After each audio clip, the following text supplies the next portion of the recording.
Naomi Daviola, siswi SMK berusia 17 tahun asal Semarang, dikenal sebagai pribadi yang suka petualangan. Ia mengikuti sebuah open trip pendakian gunung pada tanggal 4 Oktober. Naomi termasuk dalam kelompok yang memilih gaya pendakian tektok, sebuah istilah yang berarti mendaki tanpa ngecamp, langsung naik dan turun dalam waktu singkat. Bersama 40 pendaki lainnya, Naomi memulai perjalanan penuh semangat. Mereka dibagi menjadi beberapa kelompok kecil beranggotakan 7 orang.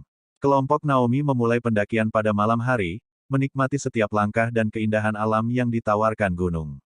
Pada tanggal 5 Oktober mereka mencapai puncak. Setelah menikmati pemandangan, kelompok ini segera bersiap untuk turun, mengikuti prinsip tektok.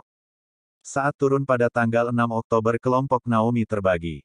3 orang sudah turun lebih dulu, sementara 4 orang, termasuk Naomi, masih berada di jalur. Satu pria dari kelompok itu berada di depan, Naomi berada tepat di belakangnya, dan 2 orang lainnya menggandeng tangan, berada di belakang Naomi. Namun, kejadian aneh mulai terjadi. Naomi beberapa kali menoleh ke belakang, seolah memastikan keberadaan teman-temannya. Kali pertama dan kedua ia menoleh, 2 temannya masih ada di sana. Namun pada kali ketiga, mereka tiba-tiba hilang. Lebih mengkhawatirkan lagi, jalur yang sebelumnya dikenalnya mendadak berubah. Hutan yang ia lewati menjadi asing, dengan vegetasi lebih lebat dan seolah-olah membawa Naomi ke dalam dimensi yang berbeda. Panik mulai menyelimuti Naomi. Ia berhenti sejenak, memanggil nama teman-temannya, namun tidak ada jawaban. Ia mencoba melanjutkan perjalanan, tetapi setiap langkah terasa semakin menyesatkan, membuatnya semakin jauh dari jalur pendakian yang benar. Hutan di sekelilingnya seolah memutarbalikkan arah, membuat Naomi kehilangan orientasi. Naomi merasa panik, dan berusaha mencari jalur yang benar. Namun, semakin ia berjalan, semakin dalam ia tersesat. Di tengah kebingungannya, Naomi memutuskan untuk bertahan hidup dengan bekal seadanya. Ia hanya membawa sepotong roti dan sedikit air dalam botol minumnya. Selama 2 hari terperangkap di hutan, Naomi menghemat air minumnya dan memakan roti sedikit demi sedikit agar bisa bertahan lebih lama. Ketika persediaan airnya mulai habis, Naomi memutuskan untuk mencari sumber air. Ia berjalan menyusuri hutan, berharap menemukan aliran air di gunung yang bisa menyelamatkannya dari dehidrasi. Setelah beberapa jam pencarian, akhirnya ia menemukan aliran kecil air di sela-sela batu gunung. Dengan hati-hati, ia mengisi botol minumnya dan meminum air tersebut untuk mengembalikan kekuatan. Selama 3 malam dan 2 hari, Naomi terus bertahan, meskipun keadaan semakin sulit. Pada malam hari, ia berusaha tidur di atas batu besar untuk menghindari hawa dingin tanah. Ketika terbangun keesokan harinya, ia mendapati dirinya di tempat yang berbeda, seperti telah dipindahkan dalam tidurnya. Hal ini semakin membuatnya takut dan bingung. Namun, Naomi tetap berusaha bertahan. Ia berteriak minta tolong di siang hari, meskipun tidak ada yang menjawab. Pada suatu saat, ia melihat sekelompok burung terbang melingkar di atasnya. Merasa seperti burung-burung tersebut memberi petunjuk, Naomi mengikuti arah terbang mereka, berharap itu akan membawanya kembali ke jalur yang benar. Barulah pada pagi hari tanggal 7 Oktober ketua kelompok menyadari bahwa Naomi benar-benar hilang. Mereka langsung melaporkan kepada pihak base camp dan pihak berwajib. Tim SAR segera dikerahkan untuk melakukan pencarian.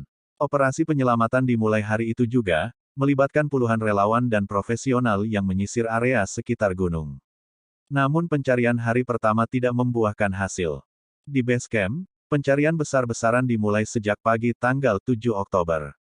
Tim SAR, relawan, dan keluarga Naomi berjuang menyisir setiap sudut gunung, mencari jejak keberadaan Naomi.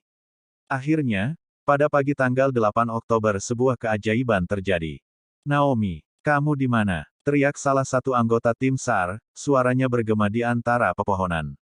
Naomi, yang saat itu sedang berjalan tanpa arah, tiba-tiba mendengar suara itu. Suaranya terdengar jelas di telinganya, seperti cahaya yang datang di tengah kegelapan. Dengan suara serak karena kelelahan, Naomi berteriak balik, "Aku di sini. Aku di sini." Suara Naomi yang lemah, namun jelas, menjadi tanda bagi tim SAR. Mereka segera bergegas menuju arah suara itu. Ketika Naomi melihat tim penyelamat muncul dari balik pepohonan, air mata haru membanjiri wajahnya. Tubuhnya yang lelah seolah mendapat kekuatan baru, dan ia berlari kecil menuju mereka. Salah satu anggota tim SAR langsung memeluk Naomi erat-erat, disusul anggota lainnya. Tangis haru pun pecah. Naomi, yang telah bertahan hidup dalam ketakutan dan kelelahan selama 3 malam, kini dikelilingi oleh orang-orang yang datang menyelamatkannya. Mereka segera memberinya makan dan minum untuk memulihkan tenaga yang hilang.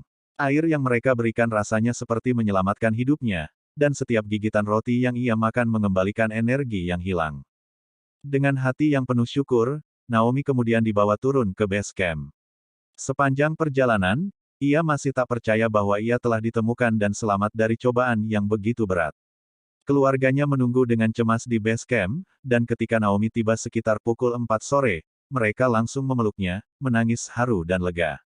Malam itu, Naomi menceritakan semuanya, tentang badai yang menghantam, kabut tebal, ketakutannya saat tersesat, dan bagaimana ia bertahan dengan sedikit makanan dan air.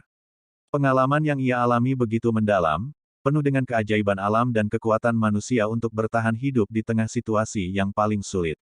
Naomi tidak hanya kembali dengan selamat, tetapi juga membawa cerita tentang ketangguhan dan harapan yang tidak pernah padam.